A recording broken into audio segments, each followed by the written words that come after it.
పరిశుద్ర మహోన్నతుర ప్రేమల తండ్రి, ఉదయం మేము విన్న అనేక సంగతులు, వాటిని మేము అర్థం చేసుకోవడానికి మీరు ఎంతగానో కృప చూపించారు. మీకు రెండు కృతజ్ఞతలు, వందనాలు. ఇప్పుడు మేము వినబోతున్న సంగతుల మీద కూడా మేమందరము ఎటు డిస్ట్రాక్ట్ అవ్వకుండా, మా దృష్టి ఎక్కడికి వెళ్ళిపోకుండా నీ వాక్యం పైన మేము శ్రద్ధ పెట్టి వినడానికి మీరే మీ ఆత్మకార్యం మా అందరిలోనూ జరిగించమని యేసునామమున స్తుతించి ప్రార్థించి వేడుకుంటున్నాము తండ్రి. ఆమేన్. ఎస్, మనం ఎలాంటి ప్రపంచంలో బతుకుతున్నామంటే entertainment is just a tap away. Tap అంటే ఏంటి? ఇట్లా ప్రెస్ చేయడం. సో ఎంటర్టైన్మెంట్ అనేది ఎంత దూరంలో ఉంది? ఇట్లా ట్యాప్ చేసే ఎంత దూరంలో ఉంది, అంతే. అన్నీ సమస్తము ఫోన్లోకే అందుబాటులోకి మన దగ్గరికి వచ్చేసాయి. And online games, PUBG, free fire లాంటి గేమ్స్, అలాగే ఇన్స్టాగ్రామ్, యూట్యూబ్లో కూడా రకరకాల వీడియోస్. చాలామంది యవనస్తుల విషయంలో వాళ్ళ ఫ్రీ టైము, అటెన్షన్ గేమ్స్ తినేస్తున్నాయి, సోషల్ మీడియా తినేస్తుంది. గేమ్స్ ఆడడం తప్పేం కాదు, కానీ అది కూడా ఒక వ్యసనంగా మారే అవకాశం ఉందా అంటే ఉంది. ఎప్పుడైతే అది నీ మైండ్ని, నీ టైంని కంట్రోల్ చేసే విధంగా, డామినేట్ చేసే విధంగా పనిచేస్తూ ఉంటుందో అది హానికరము. గేమింగ్ వల్ల లేదా సోషల్ మీడియా ఎక్కువగా వాడడం వల్ల, ఇన్స్టాగ్రామ్, యూట్యూబ్ అవన్నీ ఎక్కువగా వాడడం వల్ల నీకు థ్రిల్, ఎంటర్టైన్మెంట్ ఉంటుంది, కానీ అది నీ హృదయంలో దేవుని స్థానాన్ని తీసుకునే ప్రమాదం కూడా ఉంది. అంటే నీ హృదయంలో దేవుణ్ణి ఏం చేస్తుంది? అది ఆయన సింహాసనం నుంచి కిందకి దించేసి ఈ నీ ఎంటర్టైన్మెంట్ ఉంది కదా, దాన్ని నువ్వు ఆ సింహాసనం పైన కూర్చోబెడుతున్నావు. అదే నీకు దేవుడు అయిపోతుంది. అలాగే స్మార్ట్ ఫోన్ కూడా గంటలు యవనస్తులు ఫోన్తో సమయాన్ని గడుపుతున్నారు. దాదాపుగా అందరూ దానికి బానిసలయ్యారనే చెప్పాలి. నేను స్మార్ట్ ఫోన్ అడిక్షన్ తోటి అసలు సఫర్ అవ్వట్లేదు అనేవాళ్ళు చాలా తక్కువ మందే ఉంటారు. అసలు ఏం పని లేకపోయినా ఊరికే గడికి ఒకసారి దీన్ని ఓపెన్ చేసి ఊరికే ఇట్లా అనాలి, ఏం ఉండదు. గమనించారు మీరు? మనకి ఏం పని ఉండదు అసలు యాక్చువల్గా. అది ఎక్కడో ఫోన్ జేబులో ఉంటుంది, అయినా ఊరికే ఖాళీగా ఉన్నామంటే అటు ఇటు దిక్కులు చూస్తాం, చిన్నగా ఫోన్ తీసి మళ్ళీ దాన్ని ఆన్ చేసి ఊరికే ఏదో ఒకటి అటు ఇటు సర్ఫింగ్ చేస్తూ ఉంటాం. అంటే అంతలా ఇది ఏమైపోయింది, మనకి అలవాటు అయిపోయింది. ఆ అలవాటు చాలామంది విషయంలో ఒక వ్యసనం అయిపోయింది, ఒక అడిక్షన్ అయిపోయింది. అండ్ పబ్జీ, ఫ్రీ ఫైర్ లాంటి గేమ్స్ ఆడిన వాళ్ళ మానసిక పరిస్థితి ఎట్లుంటుందో మీరు చూస్తున్నారు కదా. వాళ్ళు ఎలాగా మెంటల్ పేషెంట్స్కి అయిపోతున్నారు. చిన్న పిల్లలు వీడియోస్ మీకు కనిపిస్తుంటాయి కదా. పిల్లలు ఊరికే ఇట్లా గాల్లోనే ఏదో గేమ్స్ ఆడుతున్నారు, ఫోన్ లేదు వాళ్ళకి, పోయిందనమాట. ఇంకా అంటే చిన్నపిల్లల మీద అంత విపరీతమైన ప్రభావం చూపించే స్మార్ట్ ఫోన్స్ మనపైన అసలే ప్రభావం చూపించకుండా ఉంటాయా? ఖచ్చితంగా చూపిస్తాయి. మనం గుర్తించట్లేదు, కొంచెం టైం పడుతుంది. మనం పెద్దవాళ్ళం కదా, మన బ్రెయిన్ కొంచెం డెవలప్ అయింది కాబట్టి తట్టుకోగలుగుతుంది. కొంచెం ముందో వెనకో స్క్రీన్ టైం ఎక్కువగా ఉండడం వల్ల అది మనపైన కూడా చెడ్డ ప్రభావం పడే అవకాశము ఉంటుంది. ఒక్క వచనం నేను చూపిస్తాను, అందులో ప్రిన్సిపల్ ఒకటి చూపిస్తాను నేను, ఒక నియమం. అది బాగా గుర్తుపెట్టుకోండి. మీ బైబిల్ తీసి చూడండి. కొరింథీయులకు రాసిన మొదటి పత్రిక 6వ అధ్యాయము 12వ వచనం. కొరింథీయులకు రాసిన మొదటి పత్రిక 6వ అధ్యాయము 12వ వచనంలోని ఒక మాట. ఇది ఏ అడిక్షన్కైనా సరిపోయేటువంటి ఒక వచనం. ఒక నిమిషం, ఇంకా మన వాళ్ళు తీస్తున్నారు. కొరింథీయులకు రాసిన మొదటి పత్రిక 6వ అధ్యాయం 6th chapter 12th verse. 6వ అధ్యాయం 12వ వచనం తీశారు అందరూ? చదవండి బ్రదర్. అన్నిటి యందు నాకు స్వాతంత్రము కలదు, కానీ నాకు ఫ్రీడమ్ ఉందా అన్నీ చేయడానికి? ఉంది, ఫ్రీడమ్ ఉంది. ఇది చేయొద్దు అని చెప్పడానికి ఏం లేదు. చాలా విషయాలు నేను చేయడానికి నాకు ఫ్రీడమ్ ఉంది. కానీ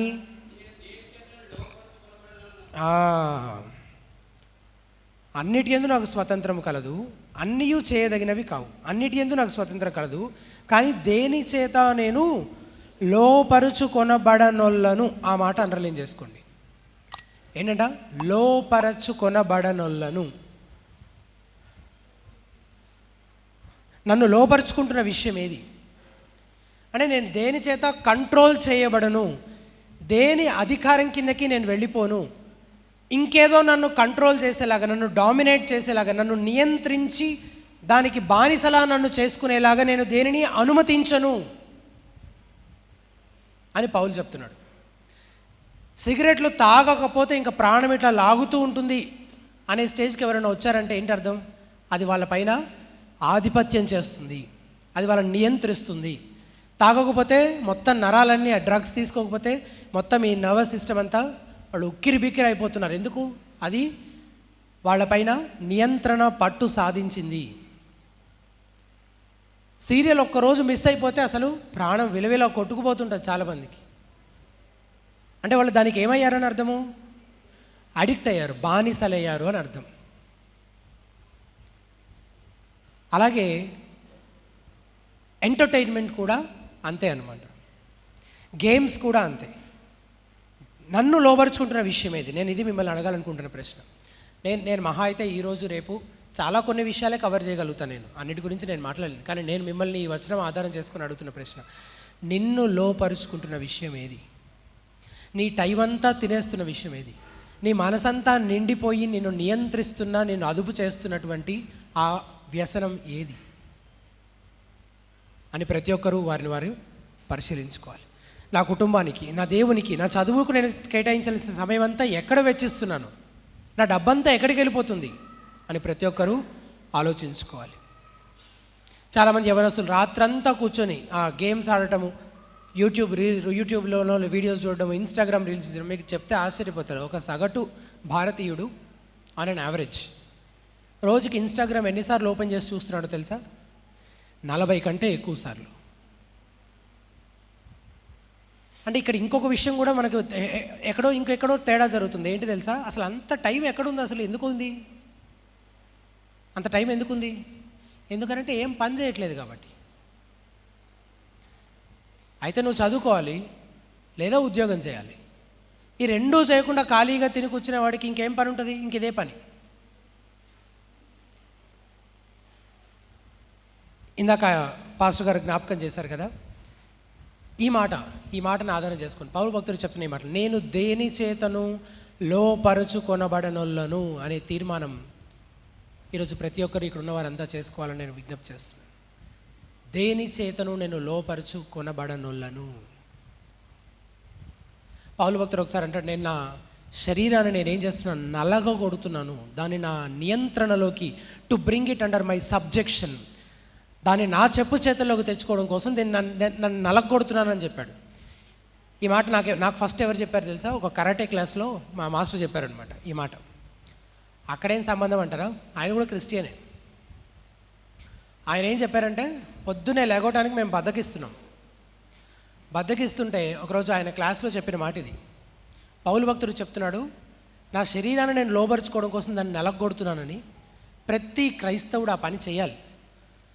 సో నిద్ర లేగవాలంటే ముందు మన మనసు ఏం చెప్తుంది?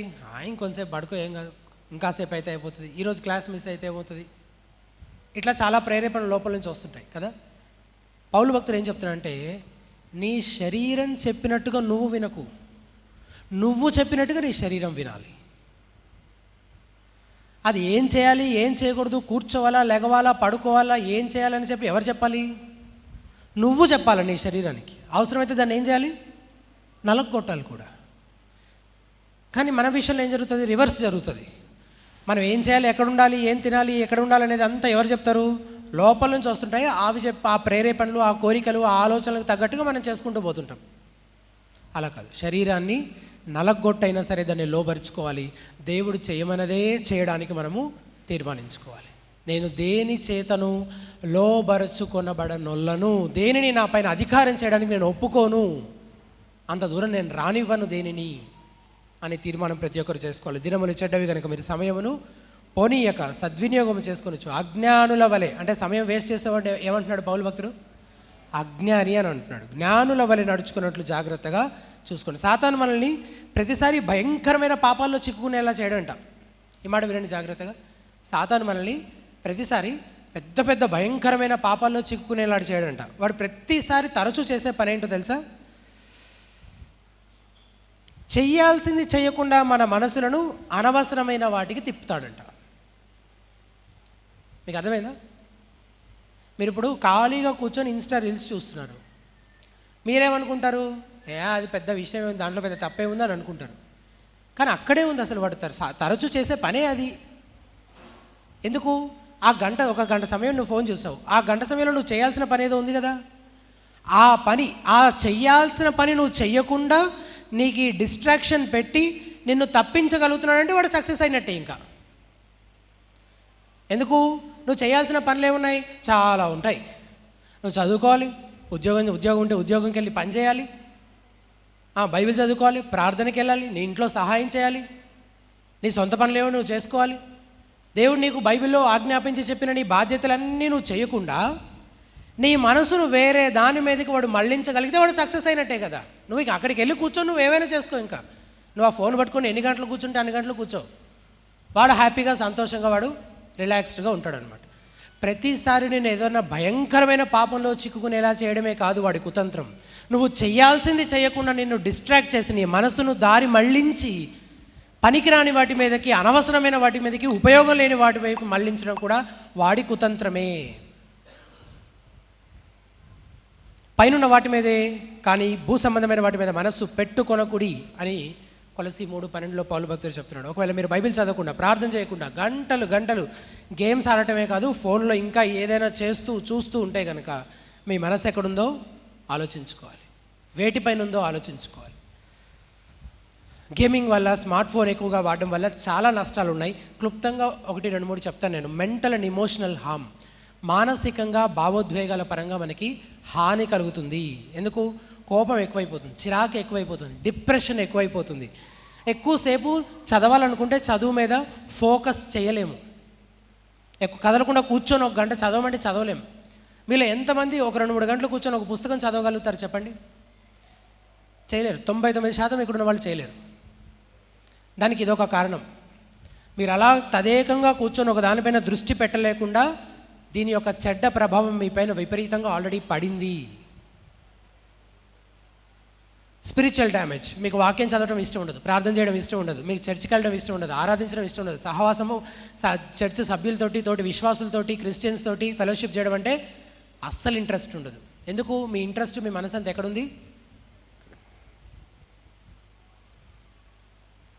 ఫిజికల్ హార్మ్, నిద్ర కూడా పోరు. నిద్ర పోకపోవడం వల్ల తీవ్రమైన అనారోగ్యం పారే చనిపోయిన వాళ్ళు ఉన్నారు స్మార్ట్ ఫోన్ అడిక్షన్ వల్లే. తలనొప్పి, మైగ్రేన్ ఎంతమందికి వస్తుంది?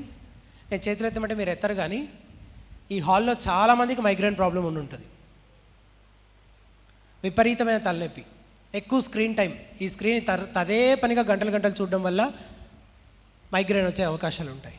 ఐ స్ట్రెయిన్, కళ్ళు గుంజుతూ ఉంటాయి, సైడ్ పెరుగుతూ ఉంటుంది, ఆరోగ్యం పాడవుతుంటుంది. గంటలు కూర్చోవడం వల్ల నీరసం అయిపోతాడు మనిషి, అసలు యాక్టివ్గా హుషారుగా ఉండలేడు అనమాట. అండ్ రిలేషనల్ డ్యామేజ్, అసలు సంబంధాల విషయంలో తల్లిదండ్రులతో గొడవ పడుతూ ఉంటారు తరచూ. కుటుంబం నుంచి అసలు మనుషులతోటి సహవాసం చేయడం, మనుషులతోటి మాట్లాడడం ఉండదు. ఇంకెంతసేపు తల ఎక్కడ ఉంటుంది? ఇందులోనే గేమ్స్ ఆడుతున్నో లేదా ఇంకేదైనా సోషల్ మీడియాలో చూస్తున్నో. కొన్ని ఎగ్జాంపుల్స్ చెప్తాను మీకు. పబ్జీ, ఒక 16 సంవత్సరాల అబ్బాయి లక్నోలో వాళ్ళ అమ్మ పబ్జీ ఆడనివ్వట్లేదు అని చెప్పి వాళ్ళ అమ్మని చంపేశాడు. 2 రోజులు వాళ్ళ అమ్మ బాడీని ఇంట్లోనే పెట్టుకొని అతను పబ్జీ ఆడుకుంటూ కూర్చున్నాడు. చిన్న గేమ్సే కదా, ఆన్లైన్ గేమ్సే కదా, ఏమవుతాయి? మీరు అనుకున్నంత ఈజీ, అంత ఇదేం కాదండి. అందుకే వార్తలు కూడా చూడాలని చెప్తున్నాను అప్పుడప్పుడు. బయట ప్రపంచం ఏం జరుగుతుందో తెలుస్తుంది. ఎంతసేపు ఇన్స్టాగ్రామ్ రీల్సే కాదు. ఇది 2022లో జరిగిన సంఘటన. ఇంకొక అబ్బాయి, వాళ్ళ అమ్మ 10th క్లాస్ చదివే అబ్బాయి, మన ఆంధ్రప్రదేశ్లోనే. వాళ్ళ అమ్మ ఫ్రీ ఫైర్ ఎక్కువసేపు ఆడొద్దు అని తిట్టిందని చెప్పి సూసైడ్ చేసుకొని చనిపోయాడు. 10th క్లాస్ చదివే అబ్బాయి. ఇంకొక అబ్బాయి హైదరాబాద్లో, నాకు తెలిసిన అబ్బాయి, చదువు మొత్తానికి మానేశాడు. సబ్జెక్ట్స్ అన్నీ మిగిలిపోయి, అసలు చదువు లేదు, నిద్ర లేదు, సబ్జెక్ట్స్ అన్నీ అలా మిగిలిపోయి ఇంజనీరింగ్ ఆపేశాడు అనమాట, నాకు తెలిసిన అబ్బాయి. ఇవన్నీ ఊరికే కథలు కాదు, ఇవి మీకు అందరికీ హెచ్చరికలుగా ఉండాలి. మన టైం అంతా మనం ఎక్కడ వెచ్చిస్తున్నాం, మనం ఏం చేస్తున్నాం, దేనిపైన మన మనసు ఉంది. అంటే ఇది చేస్తున్న వాళ్ళందరూ ఈరోజే మీకు ఏదైనా అయిపోతుందని నేను అనట్లేదు. ఇది ఏది ఈరోజు అయిపోయేది కాదు. సిగరెట్ తాగడం మొదలుపెట్టిన వాడు ఈరోజు ఒక సిగరెట్ తాగంగానే వాడికి క్యాన్సర్ వచ్చేసిద్దా? అట్లాంటి పిచ్చి లాజికల్ చెప్పొద్దు. ఇట్లాంటి ఎగ్జాంపుల్స్ చెప్పాను, మాకేమో అట్లా అవ్వదులేండి అని అంటే అది నీ ఇష్టం. ఇంకా అది అయ్యే ప్రమాదం ఉందని హెచ్చరించిన వరకు కాపరి బాధ్యత. అది ఇటువంటి పరిస్థితి నుంచి బయటపడడానికి యేసుప్రభు వారు నీకు సహాయం చేస్తారు. ఇటువంటి సంకెళ్ళ నుంచి నిన్ను విడిపించడానికి సర్వసమర్థుడు ఆయన మాత్రమే. కుమారుడు మిమ్మల్ని స్వతంత్రులనుగా చేసినట్లు మీరు నిజముగా స్వతంత్రులయ్యుదురు. నేను యేసుప్రభు నమ్ముకోకముందు నిజంగానే నేను చాలా ఎక్కువ ప్రయత్నించేవాడిని. దేనికోసము? నీతిగా, న్యాయంగా, అసలు అబద్ధం చెప్పకుండా, ఏ మోసము చేయకుండా, నిజాయితీగా బ్రతకాలని నేను నిజంగా నిలబడాలి దేవుని ముందని అనుకున్న ప్రతిసారి నేను పడిపోయేవాడిని. ఎందుకు? అదంతా నా సొంత సామర్థ్యంతో నేను ప్రయత్నం చేసి ప్రయాసపడ్డాను కాబట్టి. ఎప్పుడైతే నేను యేసుప్రభు దగ్గరికి వచ్చానో అప్పుడు నాకు అర్థమైంది, నేను బలహీనుణ్ణి. నేను ఈ బలహీనమైన శరీరంలో ఉన్నంతకాలం నా అంతటా నేను సాధించలేను, కానీ యేసు క్రీస్తు ప్రభు ద్వారా నేను వీటన్నిటిని జయించగలను, పరిశుద్ధంగా జీవించగలను. కుమారుడు మిమ్మల్ని స్వతంత్రులనుగా చేసినట్లు మీరు నిజముగా స్వతంత్రులయ్యుందురు. మీ సొంత ప్రయత్నంతో ప్రయాసతో ఇదంతా అవ్వదు. ఖచ్చితంగా ఆయన పైన ఆధారపడితే అవ్వదు అనే ప్రసక్తే ఉండదు, ఖచ్చితంగా అవుతుంది. కొన్ని ప్రాక్టికల్ థింగ్స్ మీతో చెప్తాను. First of all, confess your struggle to God. నిజంగా మీకున్న ఇబ్బంది ఏంటి? మీరు దేనితో పోరాడుతున్నారు? ఏ వ్యసనంలో మీరు చిక్కుకున్నారో దాని గురించి ముందు మీరు యేసు ప్రభు దగ్గరకు వచ్చి మీరు ఒప్పుకొని విడిచిపెట్టండి దాన్ని. అండ్ రిపెంట్, మారు మనస్సు పొందండి దాని విషయమై. మీ మనస్సును నూతనపరచమని అడగండి దేవుణ్ణి. తెస్సలోనికైలకు రాసిన మొదటి పత్రిక 9-10 వచనాలు, ఆ 2 వచనాలు చూస్తే అసలు మారు మనసు అంటే ఏంటో మనకు అర్థమవుతుంది. తీసి చూడండి. తెస్సలోనికైలకు రాసిన మొదటి పత్రిక 1వ అధ్యాయము 9-10 వచనాలు, 2 వచనాలు. ఒక నిమిషం, మిగిలిన వాళ్ళందరూ తీయనిద్దాం. తెస్సలోనికైలకు రాసిన మొదటి పత్రిక, 1 Thessalonians 1st chapter 9 and 10. Page number చెప్పండి ఒకసారి.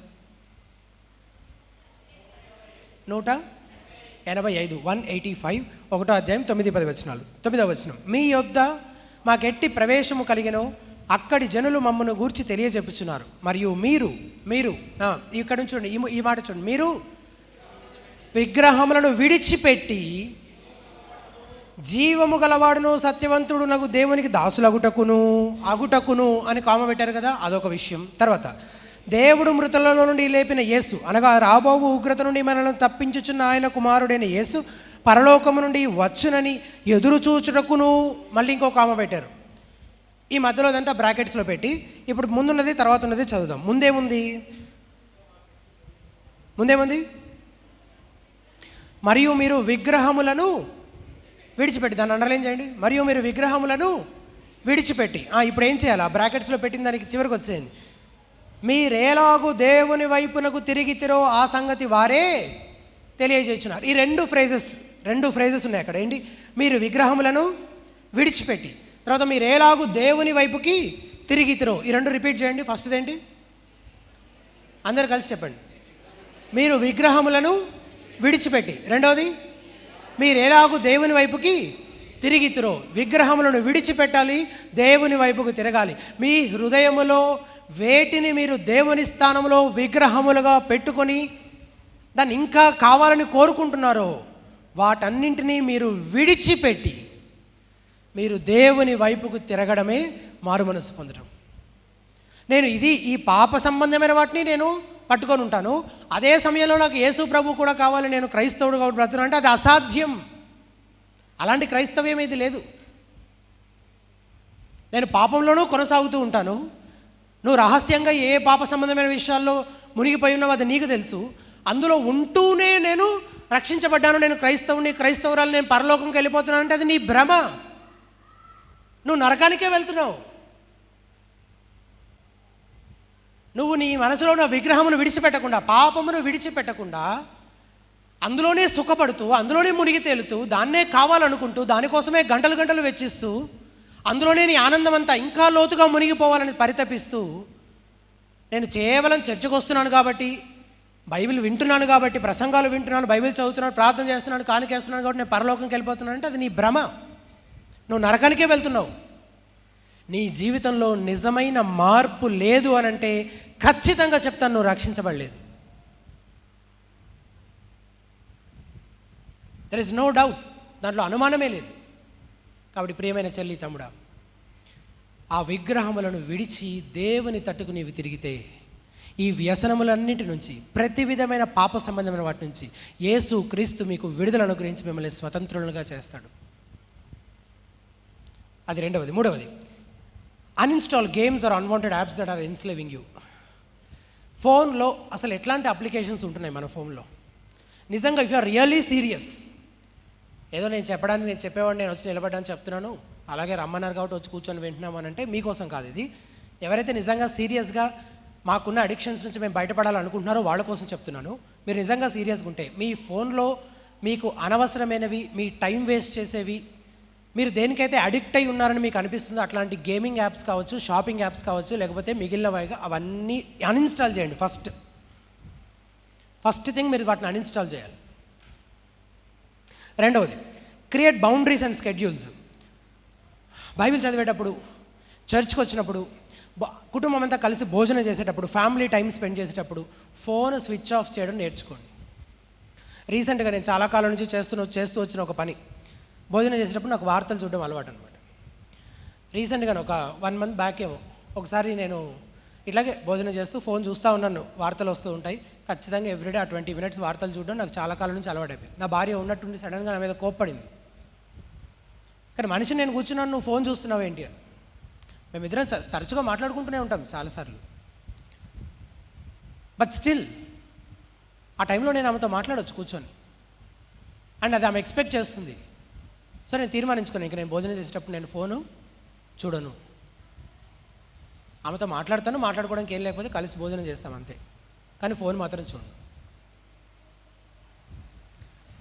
బైబిల్ చదివేటప్పుడు, చర్చిలోకి వచ్చినప్పుడు ఏదో పెద్ద మునిగిపోతున్నట్టు ఫోన్ వచ్చినట్టు గబగబా తీసుకొని వెళ్ళిపోతూ ఉంటారు. మీరు లేకపోతే దేశం అంతా ఇదైపోయింది. మరి you are not serious about the church, you are not serious about God. మీ భక్తి అంతా ఉట్టి నటన. ఒకవేళ మీరు ఇట్లా పైకి నటిస్తూ మనుషుల్ని మోసం చేసి కానీ దేవుని మోసం చేయలేరు కదా. Cut off time at night. స్క్రీన్ని 1 hour ముందు, పడుకునే ముందు ఒక 1 hour ముందు స్క్రీన్ చూడడం అవాయిడ్ చేస్తే నిద్ర తొందరగా వస్తుంది. నిద్ర రావట్లేదండి అని చాలామంది చెప్తారు. రాదు. నువ్వు 10 గంటలకు పడుకోవాలనుకుంటే 9:59 గంటల 59 నిమిషాల వరకు నువ్వు స్క్రీన్ చూస్తూ ఉంటే 10 గంటలకు పడుకోవాలంటే నిద్ర రాదు. నీకు 10 గంటలకు నిద్ర రావాలంటే ఏం చేయాలి? 9 గంటల నుంచే నువ్వు ఫోన్ పక్కన పెట్టాలి. అప్పుడు నీకు 10 గంటలకు నిద్ర వస్తుంది. కనీసం 1 hour గ్యాప్ ఉండాలి నువ్వు పడుకోవడానికి. And do not disturb mode, focus modes ఉంటాయన్నమాట, అవి వాడాలి. ఇది రీసెంట్గానే స్టార్ట్ చేశాను నేను, ఒక 2 months బ్యాక్. నేను కూర్చొని బైబిల్ చదువుతున్నప్పుడు, నేను పని చేసుకుంటున్నప్పుడు ఫోన్ స్విచ్ ఆఫ్ పెట్టడం, ఫ్లైట్ మోడ్లో పెట్టడం. ఆ టైం ఇంకా నా ప్రభు కోసమే, నేను కేటాయించిన పని కోసమే. ఇంకెవరైనా ఫోన్ కాల్స్ చేస్తే వాళ్ళు ఇంకా వెయిట్ చేయాల్సిందే, నేను మళ్ళీ కాల్ బ్యాక్ చేసేంత వరకు. అండ్ మా దగ్గర ఒక అంకుల్ ఉన్నారు. ఆ అంకుల్ నన్నే చాలాసార్లు ఛాలెంజింగ్గా అనిపిస్తుంటుంది అంకుల్ చూస్తే నాకు. ప్రపంచం ఏమైనా అయిపోయి నైట్ 9:30 తర్వాత ఉదయం 7 గంటల లోపు ఆయన ఫోన్ స్విచ్ ఆఫ్లోనే ఉంటుంది. అంతగా ఏమైనా మునిగిపోతుందంటే రండి పరిగెత్తుకుంటా మా ఇంటికి అని అంటాడు. కానీ ఫోన్ మాత్రము 7 గంటల లోపు స్విచ్ ఆఫ్ వస్తుంది, 9:30 తర్వాత స్విచ్ ఆఫ్ వస్తుంది. ఆయన వాటి ఇంకా దాన్ని మొత్తం హాల్లోనే పెట్టేసి వెళ్ళిపోతాడు. దానివల్ల వచ్చే రేడియేషన్స్ కూడా హానికరం అని చెప్పి హాల్లో పెట్టి వెళ్ళి బెడ్రూమ్లో పడుకుంటాడు. ఆయన ఉదయం కొంచెం లేట్ అయింది తీయటము, ఇంకా అంతే మేము ఎదురు చూస్తూ ఉంటాం. ఇంకా అంకుల్ ఫోన్ ఎప్పుడు స్విచ్ ఆన్ అయ్యిద్ది. అట్లాంటి డిసిప్లిన్ ఉండాలి మనకి. అదంతా చేయడం కష్టం అనిపిస్తుందా మీకు? కష్టమని ఎంతమందికి అనిపిస్తుంది ఇదంతా చేయడం? నిజాయితీగా నేను ఆల్రెడీ ఎత్తాను చేతి, ఫస్ట్ నేనే చేయెత్తాను. నాతో పాటు నిజాయితీగా ఇదంతా చేయడం కొంచెం కష్టమే అనిపించే వాళ్ళు చేతులు లేపండి. ఎత్తండి, పర్లేదు.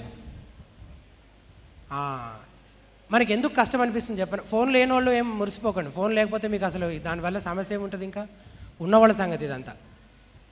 ఎందుకు కష్టం అనిపిస్తుంది తెలుసా? ఎందుకంటే మనము ఆల్రెడీ దానికి బానిసలు అయిపోయామనే దానికి అది గుర్తు అనమాట. మనం అడిక్ట్ అవ్వకపోతే మనకు కష్టం అనిపించదు.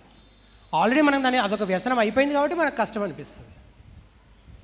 ఈ విషయంలో నేను కూడా మీతో పాటు స్ట్రగుల్ అవుతున్నాను, కానీ నేను డిసిప్లిన్ చేసుకోవాలని నేను ప్రయత్నం చేస్తూ ఉన్నాను. మీరు కూడా అట్లాంటి ప్రయత్నాలు ఇవన్నీ చేయడం ద్వారా మీరు ఆ వ్యసనాన్ని ఓవర్కమ్ చేయాలని రిక్వెస్ట్ చేస్తున్నాను. అన్నెసెసరీ నోటిఫికేషన్స్ 2 సంవత్సరాల క్రితం చేశాను. జీవితం చాలా హాయిగా ప్రశాంతంగా ఉంది.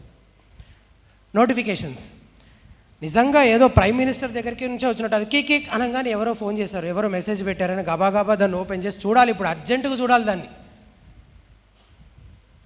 నా ఫోన్కి ఓన్లీ మిస్డ్ కాల్స్ లేదా పేమెంట్ యాప్స్ నోటిఫికేషన్స్ తప్ప ఏ నోటిఫికేషన్స్ రావు. అన్నీ డిజేబులే. పదే వాళ్ళు మళ్ళీ అలౌ నోటిఫికేషన్స్ నేను డోంట్ అలౌ కొడతాను 2 years నుంచి. ఎంత హాయిగా ఉందో జీవితం. నా ఫోన్ మోగదు అసలు, కీ అని సౌండ్ రాదు ఎప్పుడు. నా అంతటా నేను నా ఫోన్ తీసుకొని చూస్తే తప్ప, నేను చూడాలనుకుంటే తప్ప దాన్ని చూడను. అది నన్ను పిలవద్దు, నువ్వు వచ్చి నన్ను చూడు అని అది పిలుస్తూ ఉంటుంది కీ అని సౌండ్ చేసుకుంటూ. నోటిఫికేషన్స్ అని ఉంటాయి సెట్టింగ్స్లో, మీకు తెలియకపోతే నన్ను అడగండి, తర్వాత వచ్చి బ్రేక్ టైంలో నేను చూపిస్తాను. Turn off all notifications. మీ ఫోన్ అసలు సౌండ్ చేయదు. ఇంకా మీరు ఎప్పుడు చూడాలనుకుంటే అప్పుడే చూస్తారు. అది ఎప్పుడు చూడాలని మిమ్మల్ని పిలుస్తుందో అప్పుడు చూడొద్దు. మీరు ఒక టైం పెట్టుకొని మీరు ఎప్పుడు చూడాలనుకుంటే అప్పుడు చూడండి దాన్ని. పైన ఈ బార్ ఉంటుంది, నోటిఫికేషన్ బార్, కిందకి స్క్రోల్ చేస్తే ఒక్కొక్కళ్ళ ఫోన్ నేను చూస్తుంటాను, 20-30 ఉంటాయి నోటిఫికేషన్లు. ఏమంత పొడిచే పని చేస్తున్నారండి మీరు? అన్ని పనికి మాలినవే, అనవసరమైన అన్నెసెసరీ డిస్ట్రాక్షన్స్. సో ఇది ఒక టిప్ అనమాట. మీరు డిస్ట్రాక్ట్ అవ్వకుండా ఉండాలంటే దయచేసి వాటిని ఆఫ్ చేయండి. సోషల్ మీడియా యాప్స్ కానీ, లేకపోతే షాపింగ్ యాప్స్ కానీ, ఇంకా పనికిరాని చాట్స్, గ్రూప్స్, వాటన్నిటికీ. నాకు ఆ వాట్సాప్ పైన ఆ 2-3 అనేది పడితే చూస్తారు, అది కూడా పడదు నాకు. ఎందుకు? మళ్ళీ ఆ 2-3 ఉంటే ఎవరో మెసేజ్ పెట్టారని నాకు చూడాలనిపిస్తుంది. అది కూడా డిసేబుల్ చేశాను నేను ఎప్పుడు వాట్సాప్ తీయాలనుకుంటే అప్పుడే తీసి చూస్తాను.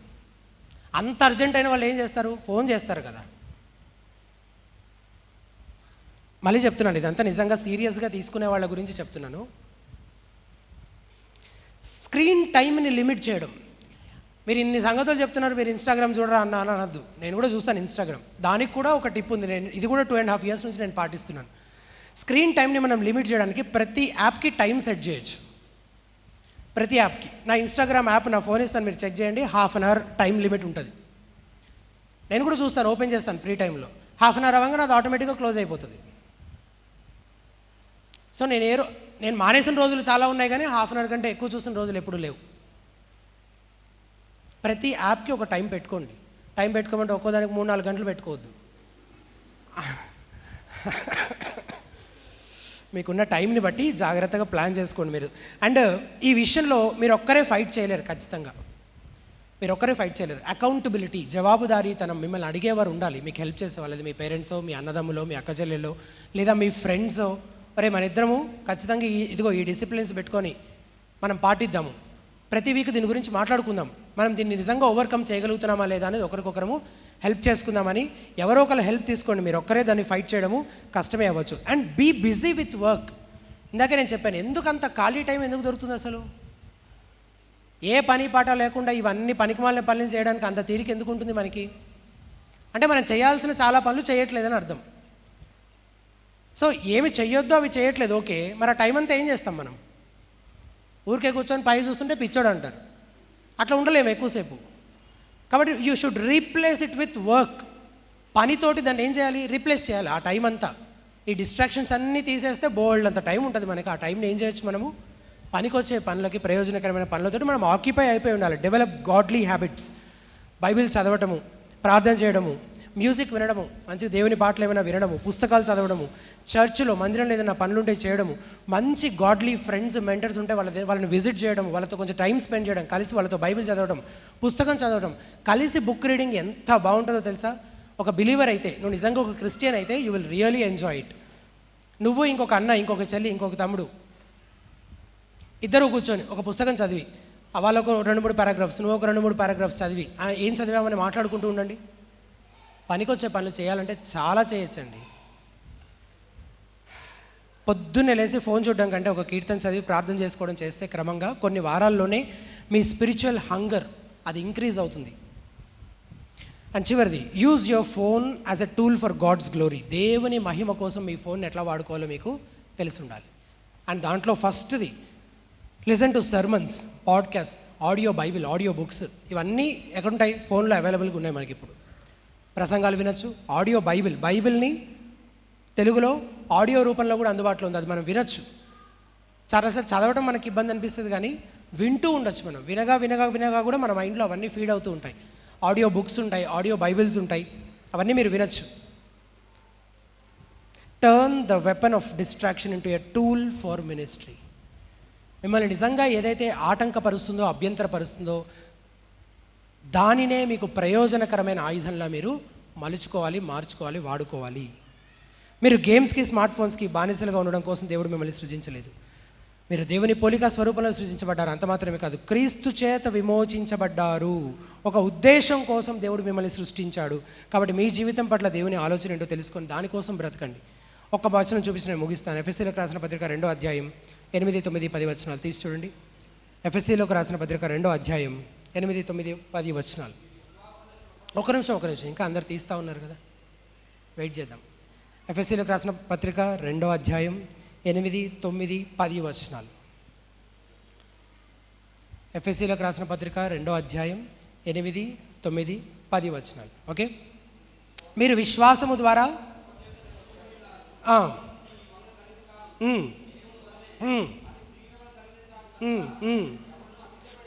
ఇప్పుడు నన్ను చూడండి అందరూ. ఇప్పుడు నేను నిలబడ్డ ఈ స్థితి నేను రక్షించబడిన స్థితి అని అనుకోండి. ఓకే, ఇది నా రక్షణకు ముందు జీవితము, ఇది నా రక్షణ తర్వాత జీవితం. ఇదేమో నేను రక్షించబడక ముందు, యేసుప్రభు దగ్గరికి రాకముందు నా జీవితం, ఇది యేసుప్రభు దగ్గరికి వచ్చిన తర్వాత జీవితం. రాకముందు ఏం అవసరం లేదని చెప్తున్నాడు 9వ వచనం. చాలు, అది క్రియల వలన కలిగినది. అంటే నేను ఈ స్థితికి రావడానికి నా క్రియలే కారణమా?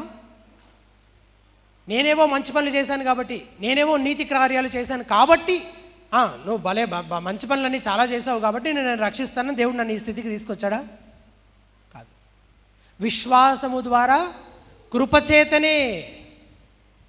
నా క్రియలన్నీ మురికి గుడ్డలు అంటున్నాడు. ఎందుకు మురికి గుడ్డలని ఎందుకు అంటున్నాడు? నా నీతి క్రియలన్నింటినీ. ఎందుకంటే వాటికి పాపం అనే మురికి అంటుకుంది కాబట్టి. వాటికి పాపం అనే మురికి అంటుకుంది కాబట్టి వాటిని మురికి గుడ్డలు అంటున్నాడు. నేను రక్షించబడక ముందున్న పరిస్థితి, అప్పటి క్రియలని. అప్పుడు క్రియలతో పని లేదు, అవి మురికి గుడ్డలు. వాటిని బట్టి కాదు దేవుడు నన్ను ఈ స్థితికి తీసుకొని వచ్చింది. కేవలము విశ్వాసము ద్వారా కృపచేతనే నేను ఈ స్థితికి వచ్చాను. ఇంతవరకు బాగానే ఉంది. ఇప్పుడు దీని తర్వాత సంగతి చెప్తున్నాడు చూడండి, 10వ వచనం. మరియు దేవుడు ముందుగా సిద్ధపరిచిన సత్క్రియలు చేయుటకై మరలా నూతనంగా సృష్టించబడ్డాం, తిరిగి జన్మించాం మనం. అయితే దేనికోసం? దేనికోసం? సత్క్రియలు. దేవుడు ముందుగా సిద్ధపరిచిన సత్క్రియలు చేయుటకై. సత్క్రియలు ఇక్కడ కాదు, నేను ఈ స్థితికి రావడానికి కాదు. అయితే ఎందుకు వచ్చానంటే, దేవుడు నన్ను ఇక్కడికి ఎందుకు తీసుకొచ్చాడంటే, నేను సత్క్రియలు చేయడం కోసం. కాబట్టి ఒక్కసారి నేను తిరిగి జన్మించిన తర్వాత, క్రీస్తులో నూతన సృష్టిగా చేయబడిన తర్వాత, నాకు ముందున్న కోరికలు ఇంకా లేవు. నా మనసు ముందుకు లాగలేదు, నా హృదయం మారిపోయింది. ఇప్పుడు నా ఆలోచనలు మారిపోయినాయి, నా ఇష్టాలు మారిపోయినాయి, నా ప్రిఫరెన్సెస్ అన్నీ మారిపోయినాయి. ఇప్పుడు అవన్నీ మారి ఇప్పుడు నేను ఏం చేసే మనసు నాకు ఉంటుంది? దేవుడు తన పరిశుద్ధ గ్రంథంలో ఆజ్ఞాపించిన, ఆయన ముందుగా సిద్ధపరిచి ఉంచిన ఆ సత్క్రియలు చేసే మనసు నాకు ఉంటుంది. క్రైస్తవుడు దానిపైన దృష్టి పెడతాడు. ముందు సత్క్రియలు అవసరమా? అవసరం లేదు. తర్వాత సత్క్రియలు చేయాలని ఎవరు చెప్పక్కర్లే. చేస్తేనే క్రైస్తవుడిగా తిరిగి జన్మించాడని అర్థం. చేయట్లేదంటే ఏంటి అర్థము? తిరిగి జన్మించలేదు, క్రీస్తులో తిరిగి జన్మించలేదని అర్థం. చేయకపోతే ఎవరైతే చేస్తూ ఉంటాడో సత్క్రియలు, వాడే నిజంగా తిరిగి జన్మించాడని అర్థము. కాబట్టి నువ్వు ఎంతసేపు నేను ఇంతవరకు చాలాసేపు ఏం చెప్పానంటే, ఈ వ్యసనాలను ఎట్లా ఓవర్కమ్ చేయాలో చెప్పాను. మీ టైంని ఎట్లా రిడీమ్ చేసుకోవాలి, ఎలా మీకు మీ టైం అంతా దేంతో నింపబడుతుంది, దాని అంతటిని ఎట్లా బయటికి తీసుకొని రావాలో చెప్పాను.